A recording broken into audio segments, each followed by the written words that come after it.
விதவிதமான ஆடை ஆபரணங்களுடன் உங்கள் பண்டிகை நாட்களை ஒளிமயமாக கொண்டாட வேலவனுக்கு வாங்க. வேலவன்ல மட்டும்தான் குறைந்த விலை, நிறைந்த தரம். வேலவனுக்கு வந்தா உங்க பணம் மிச்சம், மனசு மெச்சும்.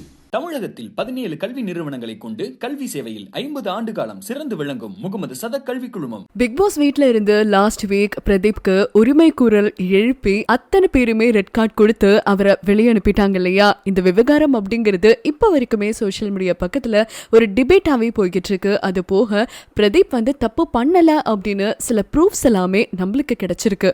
ஸோ அது எல்லாத்தையுமே டோட்டலா அனலைஸ் பண்ணி தான் இந்த வீடியோ மூலமா பார்த்து தெரிஞ்சுக்க போறோம். ஸோ ஃபர்ஸ்ட் திங் பாத்தீங்கன்னா, இந்த வீட்டுல கூல் சுரேஷ்ல ஆரம்பிச்ச அந்த உரிமை குரல் அப்படிங்கிறது பெண்களுக்கு சேஃப்டி இல்லை அப்படின்னு எப்படி ஆச்சு அப்படின்னு நிறைய பேர் கேள்வி எழுப்பிட்டு வந்துட்டு இருக்காங்க. அதுல மெயினா பூர்ணிமா தன்னை தவறா ஒரு கமெண்ட் பண்ணிட்டாரு அப்படின்னு அவங்களோட சைட்ல இருந்து இது உண்மைதான் அப்படின்னு இப்ப வரைக்குமே கன்ஃபியூஸ் பண்ணிட்டு இருக்காங்க. ஈவன் அந்த விஷயத்தை பத்தி பேசுறதுக்கே எனக்கு ரொம்ப டிஸ்கஸ்டிங்கா இருக்கு அப்படின்ற வரைக்குமே ஜோவிகா கிட்ட ஷேர் பண்ணிருக்காங்க இல்லையா. சோ அந்த வீடியோவை எடுத்து பார்த்துருவோமே. அதாவது இந்த ஃபுட்பால் டாஸ்க் ஒன்று வந்திருந்துச்சு.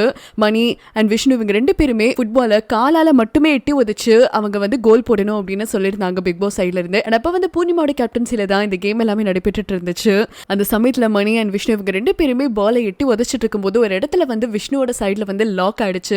அந்த சமயத்துல பாத்தீங்கன்னா பிரதீப் ரொம்ப குனியாதரா, அவங்க எந்த பால் அடிக்கிறது அப்படின்னு கன்ஃபியூஸ் ஆயிடுவாங்க அப்படிங்கிற மாதிரி தான் சொல்லியிருந்தாரு. ஆனா எந்த ஒரு கமெண்ட் அப்படிங்கிறது அந்த வீட்டுக்குள்ள ஜோவிகா ரவீனா இருந்தாங்க இல்லையா. சோ அவங்க அவங்களும் தப்பா எடுத்துக்கிட்டு பூர்ணிமா கிட்டயும் தப்பாவே அவங்க அதை ப்ரொஜெக்ட் பண்ணி சொல்லியிருந்திருக்காங்க. அந்த சமயத்துல பூர்ணிமா நீங்க என்னதான் சொன்னீங்களா அப்படின்னு சொல்லி கேட்கும் போது, சிச்சி நான் அந்த மாதிரி என்னைக்குமே பெண்களை சொல்ல மாட்டேன், நான் ரொம்ப டீசென்டான பர்சன், அவங்க 2 பேரை பார்த்து தான் நான் சொல்லியிருந்தேன். ஈவன் எனக்கு ரொம்ப பயமா இருந்துச்சு அவங்க 2 பேருமே அந்த மாதிரி அந்த பாலை எட்டி உதைக்கும் போது அந்த ஒரு கன்சர்ன்ல தான் நான் ஒரு வார்னிங் கொடுக்கணும் அப்படின்னு சொல்லிட்டு தான் அந்த மாதிரி நான் ஒரு கமெண்ட்டை பாஸ் பண்ணேன் அப்படின்னு பூர்ணிமா கிட்ட பிரதீப் சொல்லியிருந்தாரு. அந்த சமயத்துல பூர்ணிமாவும், ஓ அப்படியா, நான் கூட என்னதான் சொன்னீங்க நான் நினைச்சிட்டேன், இட்ஸ் ஓகே அப்படிங்கிற மாதிரி அவங்களுமே சொல்லிட்டாங்க.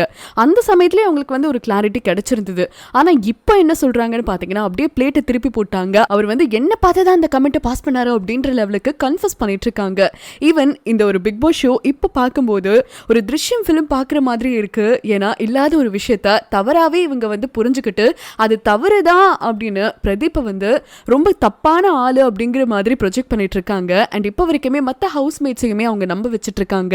அண்ட் நேத்திக்கு கூட அர்ச்சனா அண்ட் விசித்ரா பாத்தீங்கன்னா, உங்க மனசாட்சிக்கு தொட்டு சொல்லுங்க, நீங்க சொல்றது எல்லாமே உண்மைதானா அப்படின்னு கேட்டிருந்தாங்க. பட் இருந்தாலுமே நாங்க சொல்றதுதான் உண்மை, அது எப்படி நீங்க இப்படி பேசலாம், விமென்க்கு அகேன்ஸ்டா நிறைய கமெண்ட்ஸ் பாஸ் பண்ணிருக்காங்க, அது எல்லாத்தையும் நீங்க சப்போர்ட் பண்றீங்களே, உங்களை எல்லாரையும் பார்த்தா எனக்கு ரொம்ப கேவலமா இருக்கு அப்படின்ற லெவலுக்கு மாயா தினேஷ், அர்ச்சனா அண்ட் விசித்ரா இவங்களை பார்த்து பேசவும் நம்மளுக்கே அவ்வளோ கோவம் இருந்துச்சு. ஸோ இந்த ப்ரூஃப் வீடியோ சோஷியல் மீடியா பக்கத்தில் வைரல் ஆகும்போது மக்கள் எல்லாருமே பயங்கரமா கொந்தளிச்சுட்டு வந்துட்டு இருக்காங்க. அண்ட் இந்த வீடியோ ஷேர் பண்ணவங்களுக்குமே பிரதீப் அவருடைய சோஷியல் மீடியா பக்கத்துல தேங்க்யூ, நன்றி அப்படிங்கிற மாதிரி சொல்லியிருக்காரு. இதுக்கு அடுத்ததா இன்னொரு விஷயம் பாத்தீங்கன்னா, விமென்க்கு பாதுகாப்பு இல்லை அப்படின்னு சொல்லியிருந்தாங்க இல்லையா. அண்ட் அந்த சமயத்துல அந்த பெட்ரூம்குள்ள பிரதீப் அதுக்கப்புறமா விஷ்ணு பூர்ணிமா பக்கத்துல படுத்திருந்தாரு. அந்த சமயத்துல பிரதீப் அவருடைய பெட்ல படுத்திருந்தாரு. அப்போ பார்த்துட்டு பிரதீப் அந்த சமயத்துல டே தள்ளி படுறா அப்படின்னு சொன்ன உடனே அந்த சமயத்துல விஷ்ணு பாத்தீங்கன்னா, நான் என்ன அவன் மடியில படுத்திருக்கேன் அப்படின்ற ஒரு கமெண்ட்டை பாஸ் பண்ணியிருக்காரு. அப்படி இருக்கும் பிரதீப் அந்த சமயத்திலே பாதுகாத்திருந்திருக்காரு. ஆனா பிரதீப்பையே இப்போ விமென்க்கு அகேன்ஸ்ட் அவர் விமென்க்கு பாதுகாப்பு இல்லாத மாதிரி கமெண்ட்ஸை பாஸ் பண்றாரு அப்படிங்கிற மாதிரி ஒரு பட்டத்தை அவருக்கு முதுகுல குத்திருக்காங்க. அண்ட் இது போக பூர்ணிமா ஒரு இடத்துல சோகமா இருந்த போது கூட அதையுமே பிரதீப் நோட்டீஸ் பண்ணி, என்னாச்சு பூர்ணிமா, என்ன உன் ஃபேஸ் வாடி இருக்கு அப்படின்னு கன்சர்ன் பண்ணி கேட்டிருந்திருக்காரு. அந்த மனசெல்லாம் யாருக்கு வரும். அண்ட் இது போக கூல் சுரேஷோட விஷயத்துல தன்னை எப்படியாச்சும் இந்த வீட்டுல கார்னர் பண்ணணும், வெளியே துரத்தணும் அப்படின்னு காத்துக்கிட்டு இருந்த ஹவுஸ்மேட்ஸ் அத்தனை பேருமே கூல் சுரேஷோட விஷயத்துல எல்லாருமே ஒன்னு சேர்ந்து பாத்தீங்களா, கேங்கா என்ன அட்டாக் தான் பண்ண போறாங்க அப்படின்னு முன்னாடியே கணிச்சு வச்சிருந்திருக்காரு பிரதீப். இந்த வீடியோ கூட இப்போ வைரல் ஆகுது. அண்ட் நெக்ஸ்ட் பாத்தீங்கன்னா, இப்போ ரீசெண்டா அதாவது நேத்திக்கு பேசினதுல அர்ச்சனா கிட்ட ஒரு ஆர்குமெண்ட் பண்ணிட்டு இருந்தாரு. எங்க ஐஷு கிட்ட எப்படிங்க பிரதீப் அந்த மாதிரி பேசலாம், ஏன்னா அர்ச்சனா பாத்தீங்கன்னா பிரதீப்க்கு ஆதரவா சில விஷயங்களை ஷேர் பண்ணும் போது நெக்ஸ்டுக்கு ரொம்ப கோவம் வருது.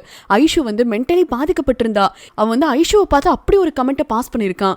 எங்க இது ஒரு ஃபேமிலி ஷோ இல்லையா, ஐஷோட அப்பா அம்மா பார்க்க மாட்டாங்களா, ஐஷோட அப்பா மாமாக்கே பிரதீப் மேல பயங்கர கோவம் இருக்கும். அப்படி இருக்கும் பட்சத்துல அவ வந்து அவனுக்கு மட்டும்தான் ஸ்பேஸ் கொடுத்தா அப்படின்னு நீங்க சொல்றீங்களே, இங்க இருக்கிற எல்லாருக்குமே ஒரே ஸ்பேஸ் தான் ஐஷு வந்து கொடுத்திருக்கா, அது அந்த ஆள் மீறி இருக்கா அப்படின்னு நிக்சன் வந்து தேவையே இல்லாம இதை கன்ஃபஸ் பண்ணிட்டு இருக்காரு அர்ச்சனா கிட்ட. ஆனா நிக்சன் எந்த அளவுக்கு கீழ்த்தனமா நடந்துகிட்டே இருக்காரு அப்படிங்கறத வீடியோ மூலமா ஆதாரத்தோட பார்க்க முடியுது. ஏன்னா நேத்திக்கு வந்து ஐஷு லுங்கி கட்டியிருந்த போது அந்த சமயத்துல லுங்கி இப்படிதான் கட்டணும், இல்ல லுங்கி வந்து ஃப்ரண்ட்ல இப்படி ஸ்ட்ரைட்டா தான் வரணும் அப்படின்னு லிட்ரலி ஐஷு கட்டியிருந்த அந்த லுங்கிய இடுப்புல வந்து திருப்பி திருப்பி அதை ஸ்ட்ரைட் பண்ணி கொடுத்ததா இருக்கட்டும் நிக்சன். அதே மாதிரி அவங்களுடைய அந்த லுங்கி வந்து ஸ்ட்ரெயிட்டா வரணும் அப்படின்னு சொல்லி லிட்ரலி அந்த லுங்கியவே தூக்கி அவங்களுடைய காலை தெரியற மாதிரி பண்ணதா இருக்கட்டும். இது எல்லாத்துக்குமே அந்த பொண்ணு வந்து பதறனா, ஆனா இல்ல பயப்படாதனால ஒன்றும் பண்ண மாட்டேன் அப்படிங்கிற மாதிரி நிக்சன் ரொம்ப அசால்ட்டா ஃப்ரெண்ட்லியா நடந்துக்கிறது.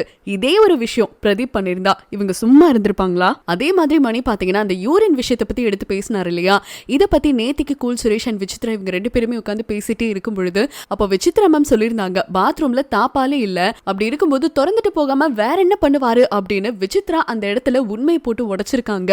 இதுக்கு கூல் சுரேஷும் ஆமா அப்படின்னு தான் சொல்லிட்டு இருந்தாரு. அண்ட் இது போக இன்னொரு விஷயம் என்னன்னா, பிரதீப் கிட்ட இருக்கும்போது எனக்கு சேஃபா ஃபீல் ஆகல அப்படின்னு சொல்லி இவங்க எல்லாருமே பிரதீப்க்கு எதிராக ஒரு பட்டம் கட்டியிருக்காங்க இல்லையா. ஏன் உங்ககிட்டயே இன்னைக்கு அண்ணா அண்ணான்னு பேசிட்டு இருக்க மாயா பூர்ணிமா பாத்தீங்கன்னா ஃபர்ஸ்ட் வீக்லயே எனக்கு கூல் சுரேஷை பார்த்தாலே எனக்கு பயமா இருக்கு, அவர் என்ன ஏதாச்சும் செஞ்சிருவாரோ, எனக்கு தூங்குறதுக்கே பயமா இருக்கு, நான் வந்து அன்சேஃபா ஃபீல் ஆகுது அப்படின்னு உங்களை பார்த்து பேக்ல கமெண்ட் பண்ணவங்க இன்னைக்கு உங்ககிட்ட வந்து அண்ணா அண்ணான்னு பேசுறாங்களே, இதெல்லாம் பார்த்தா நியாயமாவா இருக்கு? இவங்க எல்லாருமே அவனை துரத்தணும் அப்படின்னு இப்படிப்பட்ட ஒரு பட்டம் கட்டி ரெட் கார்டு கொடுத்து வெளியே அனுப்பியிருக்காங்க அப்படின்னு விசித்ரா மேம் சொன்னதுமே இப்போ வைரல் ஆகிட்டு வந்துட்டு இருக்கு. இதெல்லாம் பார்க்கும்போது பிரதீப் அப்போ என்னதான் தப்பு செஞ்சாரு, இதெல்லாம் பார்க்கும்போதே நிறைய ப்ரூஃப்ஸ் வந்து பிரதீப்க்கு ஆதரவா கிடைச்சிட்டே இருக்கு. அப்படி இருக்கும் பட்சத்துல நீங்க வந்து டெமோக்ரஸியை தான் நடந்துகிட்டே அப்படின்னு கமல் சார் இதை வந்து எடுத்து சொன்னாரே. கமல் சார் இது வந்து மறுபடியும் மக்கள் ஷோ அப்படின்னு சொல்றத தவிர்க்கணும். அவரே இப்போ ஃபேக்கான ஒரு அலிகேஷன் தான் கிரியேட் பண்ணி ஹவுஸ்மேட்ஸ்க்கு ஆதரவா நடந்துக்கிட்டாரு. இப்படி இருக்கும் பட்சத்துல கண்டிப்பா கமல் சார் வந்து ரொம்ப செல்ஃபிஷா நடந்துக்கிட்டு தான் பிரதீப்பை வெளியே அனுப்பியிருக்காங்க. இதுக்கப்புறமா கமல் சார் இந்த ஷோக்கு வரவே கூடாது, இப்படிப்பட்ட ஒரு தப்பு பண்ண இவ்வளோ பெரிய ஆளுக்கு எப்படி இந்த ஷோவை வந்து ஹோஸ்ட் பண்றதுக்கு வாய்ப்பு கொடுக்க முடியும் அப்படின்னு மக்கள் அந்த அளவுக்கு பிக் பாஸ்க்கு எதிராக நிறைய ஸ்ட்ராங்கான அலிகேஷன்ஸை வந்து கிரியேட் பண்ணிட்டு இருக்காங்க. அண்ட் பிரதீப் பேசும்போதே பல விஷயங்கள் ஷேர் பண்ணிருக்காரு. அப்பவே அதை அவங்க சுட்டி காட்டி நீங்க பேசுனது தப்பு அப்படின்னு பிரதீப்க்கு எதிராக சொல்லாம இது வந்து ஒரு கண்டென்ட்டாவே கிரியேட் பண்ணணும் அப்படின்னு வீக்கெண்ட் எபிசோட் வர வரைக்குமே இவங்க வெயிட் பண்ணி பேசினதை பார்க்கும்போது கண்டென்ட்காக பண்ண மாதிரி இருக்கு அப்படின்னு நெட்டிசன்ஸ் வந்து கொந்தளிச்சு இந்த கமெண்ட்டை லீவ் பண்ணிட்டு வந்துட்டு இருக்காங்க. அது போக இவங்களுக்கு வந்து நம்ம எல்லாம் 60 கேமரால பார்த்துக்கிட்டு இருக்கோம் அப்படின்ற விஷயம் தெரியுமா தெரியாதா, இவங்க ஃபேக்கான ஒரு விஷயத்தை கிரியேட் பண்றாங்க அப்படின்னு. அப்படி இருக்கும் பட்சத்துல நாங்கெல்லாம் பார்த்து எங்களுக்கு என்ன பிரயோஜனம் கிடைச்சிருக்கு? எங்களுக்கு பிடிக்காத கண்டஸ்டன்ஸ் எல்லாத்தையுமே உள்ள வச்சுக்கிட்டு ஒண்ணுமே பண்ணாதவரை, எந்த ஒரு தப்புமே பண்ணாதவருக்கு ஃபேக்கான ஒரு அலிகேஷன் கிரியேட் பண்ணி எப்படி இவங்க வந்து வெளியே அனுப்புவாங்க? வீக்கெண்ட் வரைக்கும் கமல் சார் சொல்ற வரைக்குமே எதுக்காக இவங்க வெயிட் பண்ணிருக்காங்க அப்படின்ற கேள்வியுமே எழுப்பிட்டு வந்துட்டு இருக்காங்க. அண்ட் பிரதீப் மட்டுமே கெட்ட வார்த்தை பேசுறாங்க அப்படின்னு இந்த வீட்டுல இருக்கிற அத்தனை பேருமே சொல்லிட்டு இருக்காங்க இல்லையா. அது போக இவங்க யாருமே கெட்ட வார்த்தையே பேசலையா, மாயா கூட கெட்ட வார்த்தை பேசுறாங்க, நிறைய ஆண்கள் வந்து கெட்ட வார்த்தை பேசுறாங்க. இதெல்லாம் பார்க்கும்போது இவங்க முன்னுக்கு பின் முரணா பேசுற மாதிரி தான் இருக்கு.